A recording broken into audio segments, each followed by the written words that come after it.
Vamos a escuchar lo que decía Epigmenio y Ciro. Y entre la última vez que estuviste aquí, el miércoles, y hoy, mataron a 3. Uno el jueves en Culiacán y a 2 mujeres en Cozoleacaque, Veracruz, el lunes. Sobre eso escribes hoy en Milenio, le diriges de hecho una carta al embajador Ken Salazar. Buen día, Epigmenio. Buen día, Ciro. En efecto, yo sostengo, y se lo digo al embajador, el embajador se muestra muy preocupado y pide una respuesta urgente. Y yo hablo un poco de lo que significa la relación con los Estados Unidos. Hago referencia a conversaciones que tuve con Carlos Fuentes a propósito de la necesidad que tienen los norteamericanos de la ballena blanca, de Moby Dick, y de cómo ese Moby Dick dejó de ser el comunismo soviético y pasó a ser el narcotráfico. Y le digo, señor embajador, la violencia demencial del narco no puede entenderse sin la guerra que ustedes le declararon al narco, en donde nosotros poníamos los muertos y ustedes las armas y los dólares. Y le hago una serie de preguntas, porque creo que estoy de acuerdo con él en el sentido de que hay que tomar medidas urgentes, pero como estas dos naciones están amalgamadas, nos hemos fundido, las acciones hay que tomarlas juntos. Y es hora de que los Estados Unidos actúen en su territorio contra el narco norteamericano, y es hora de que los Estados Unidos detengan el flujo de dólares. Eso no va a y de ocurrir, armas. Epigmenio. Es una vieja demanda que difícilmente va a ocurrir. Uno no puede decir que no va a ocurrir, pero difícilmente ocurrirá. ¿Por qué tendría que ocurrir? Porque es lógico, porque es razonable. ¿Para quién? Porque tienen un problema de consumo, que es un problema de salud pública y que han criminalizado de la manera más fácil y expedita. Lo han criminalizado desplazando la guerra que quieren librar a territorios fuera de sus fronteras. Allá tuvieron a otra escala, pero tuvieron sus guerras a finales de los 80s, en los 90s, en los barrios, en las ciudades. Dime, contra las pandillas mexicanas. Y entre los de la población negra. Contra las minorías. Se dieron duro. Lo que yo le digo 80s, al embajador 90s, es, ¿dónde están los policías que protegen, los policías norteamericanos que protegen al narco? No están en las cárceles. No están en las cárceles. ¿Dónde están los jueces que los liberan? No están en las cárceles.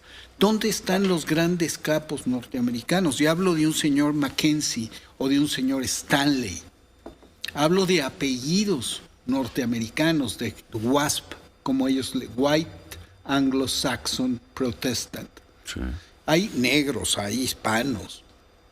Pero no hay blancos americanos. Y el gran negocio, como en la telefonía, el negocio del narco está en la última milla, en el que controla la distribución de droga en Los Ángeles, en el que le vende la droga al ejecutivo de Wall Street, en el que le vende la droga a la estrella de Hollywood, al político de Washington.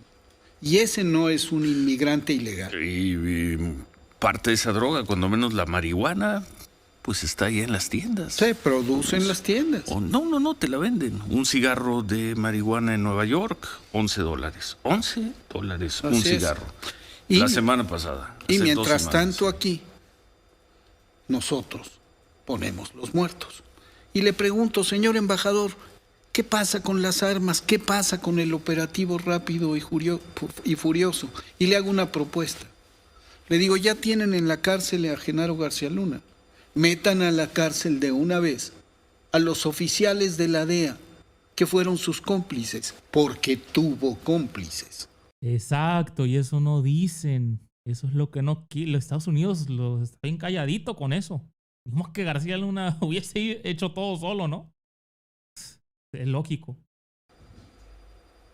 ¿Qué pasa también con aquellos altos oficiales del gobierno estadounidense que le extendieron el reconocimiento y le otorgaron una legitimidad de la que de origen carecía a Felipe Calderón.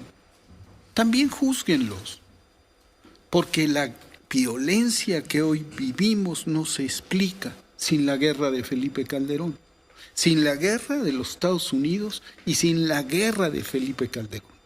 Que dejó el poder hace 10 años. Dejó el poder. Dejó el poder hace 10 años. Y dejó el país hecho pedazos. ¿Cómo lo va a dejar este gobierno?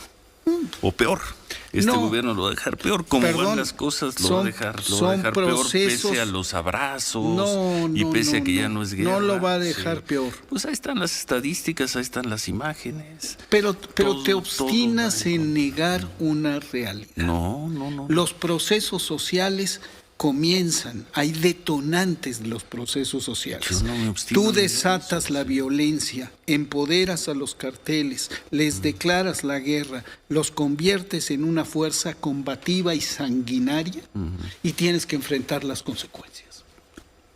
20 generaciones. Entonces vamos a la guerra de Yasser Arafat, la guerra de los 100 años. No vamos a la guerra de los 100 años. El gobierno de López Obrador y la supuesta cuarta transformación serán un pie de página. Bueno, si esto va a durar 100 años. Supuesta cuarta transformación. Sí, supuesta yo cuarta. no. Sin seguridad no habrá cuarta transformación. Sí, perdón. Sin seguridad no hay. Sin transformación no habrá paz.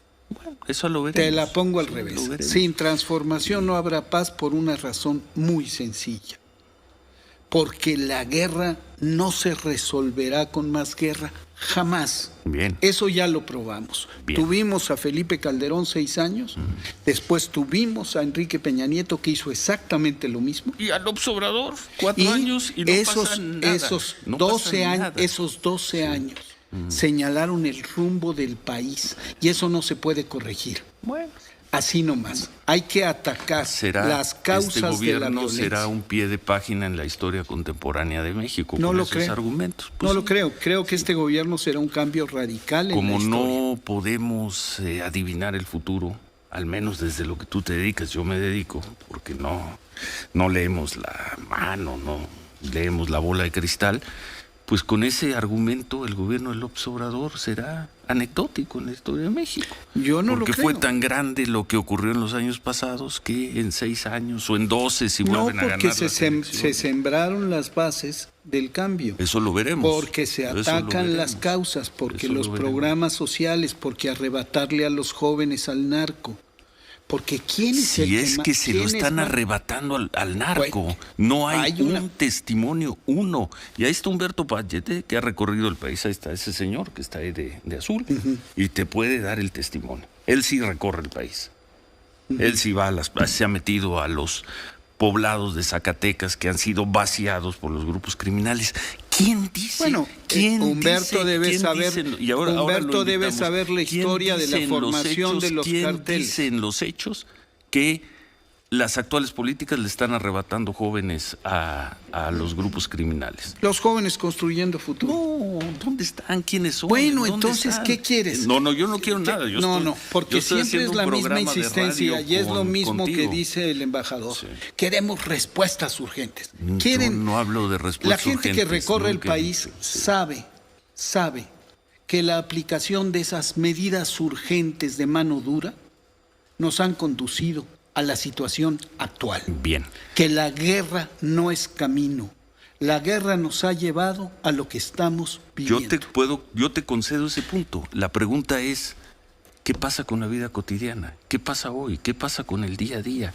¿Qué pasa con esas cientos o miles de madres que ¿Qué pasa con los periodistas asesinados? Sí. Y los periodistas asesinados. Yo entiendo, yo no discuto tu fundamento, tu planteamiento, y además, ¿qué más quisiera, Epigmenio? Que tuviera razón. Pero eso lo sabremos en 3 años, en 5, en 8, en 10 o en 15. Y repito, no nos dedicamos a leer bolas de cristal. Lo que veo y vemos hoy es un país destrozado, despedazado y por lo la que violencia. ve, y eso por sí lo eso vemos hoy, que la culpa es de García Luna, de Calderón, o de no Nixon, es culpa, o no la es responsabilidad. Culpa, eso es infantil, Ciro. La responsabilidad es histórica. La responsabilidad histórica es muy distinto de la culpa. En el día de hoy, la situación es terrible. A ver, vamos a hacer una pausa. Vamos. No, hombre, Ciro. A ver, ¿y la refinería, Ciro? Las refinerías, el aeropuerto, Felipe Ángeles, el Tren Maya, el presidente no se agacha ante Estados Unidos. Todo eso y más son las cosas que se me ocurren rápidamente. ¿No importan? ¿No importa que sea el primer presidente que sí está terminando una refinería? ¿No importa nuestra soberanía energética, me pregunto yo? Eso no importa para Ciro, ¿no? No va a haber cambio, dice. Es que es increíble, mira nada más. Rocío Nale lo que dice. La refinería Olmeca de Pemex fue diseñada para procesar 340,000 barriles de petróleo diarios.